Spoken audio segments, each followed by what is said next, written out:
Hi friends, எல்லோருக்கும் வணக்கம். இன்றைக்கி நம்ம ராகவி சேனலில் நவராத்திரி கொலு பற்றி தான் பார்க்க போகிறோம். அதுக்கு முன்னாடி புதுசாக பார்க்குறவங்க ப்ளீஸ் சப்ஸ்கிரைப் பண்ணுங்கள், லைக் பண்ணுங்கள், ஷேர் பண்ணுங்கள். நவராத்திரி விழா என்றாலே அனைவருக்கும் சந்தோஷம் தரக்கூடிய ஒரு விழாவாகும்.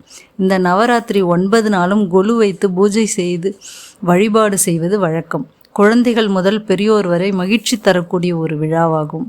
நவராத்திரியின் 9வது நாள் சரஸ்வதி பூஜையும் 10ஆம் நாள் விஜயதசமியும் கொண்டாடப்படுவது வழக்கம்.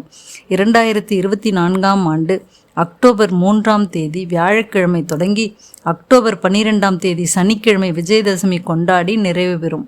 பராசக்தியை இந்த 9 நாளும் வழிபட்டு அன்னையின் அருளை பெறலாம். புதிதாக கொலு வைப்பவர்களுக்கு எவ்வாறு வழிபாடு செய்வது என்பது பற்றி பார்க்கலாம். ஆண்களுக்கு ஒரு ராத்திரி சிவராத்திரி என்பது போல் பெண்களுக்கு இந்த நவராத்திரியை சொல்லலாம். புதுமையான ஆற்றலை நமக்கு அளிக்கக்கூடிய ராத்திரி இந்த நவராத்திரி விழாவாகும். இந்த நவராத்திரியில் 3 சக்திகளை வழிபடுகின்றோம். முதல் 3 நாட்கள் வீரம் தைரியம் வேண்டி பராசக்தியையும், அடுத்த 3 நாட்கள் செல்வத்தை வேண்டி லக்ஷ்மியையும், அடுத்த 3 நாட்கள் கல்வி அறிவு சகல கலைகளுக்கு உண்டான ஞானம் வேண்டி சரஸ்வதி தேவியையும் நாம் வழிபட வேண்டும். இந்த 3 தேவியரும் ஒன்றாக இணைந்து மகிஷாசுர மர்தினியாக அவதாரம் எடுத்து மகிஷன் என்ற அரக்கனை அழிக்கின்ற ஒரு நிகழ்ச்சியை தான் நாம் நவராத்திரியாக கொண்டாடுகின்றோம். இந்த விழாவை தசரா பண்டிகை என்றும் கூறுவர்.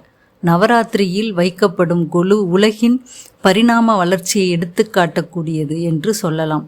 9 படிகள் வைத்து வழிபடுவர். படி அமைக்கும் விதம்: முதல் படியில் ஓரறிவு உடைய மரம் செடி கொடிகள், 2ஆம் படியில் நத்தை சங்கு போன்றவற்றை வைக்கலாம். 3ஆம் படியில் எறும்பு, 4ஆம் படியில் நண்டு வண்டு போன்றவற்றை வைக்கலாம். 5ஆம் படியில் பறவைகள் விலங்குகள் இவற்றின் பொம்மைகளை வைக்கலாம். 6ஆம் படியில் மனிதர்களுடைய விஷயங்கள், அதாவது கல்யாண செட் சீமந்த செட் அது போல வைக்கலாம்.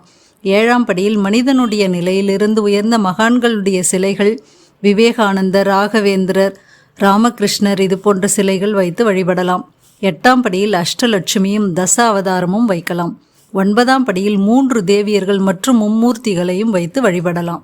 கலசம் வைத்து வழிபடுகின்றவர்கள் முதல் படியில் வைக்கலாம் அல்லது கடைசி படியிலும் வைத்து வழிபடலாம். ஒவ்வொரு நாளும் விதவிதமான அலங்காரம் செய்து மகிழலாம். கொலுவை பார்க்க தெரிந்தவர்களை அழைத்து அவர்களுக்கு தாம்பூலம் கொடுக்கலாம். 3 சக்திகளும் இணைந்து தீய சக்தியை அழித்து அனைவருக்கும் நன்மை தரக்கூடிய சுபநாள்தான் விஜயதசமி. அன்று தொடங்கும் அனைத்து செயல்களும் வெற்றியில் முடியும். நன்றி, வணக்கம்.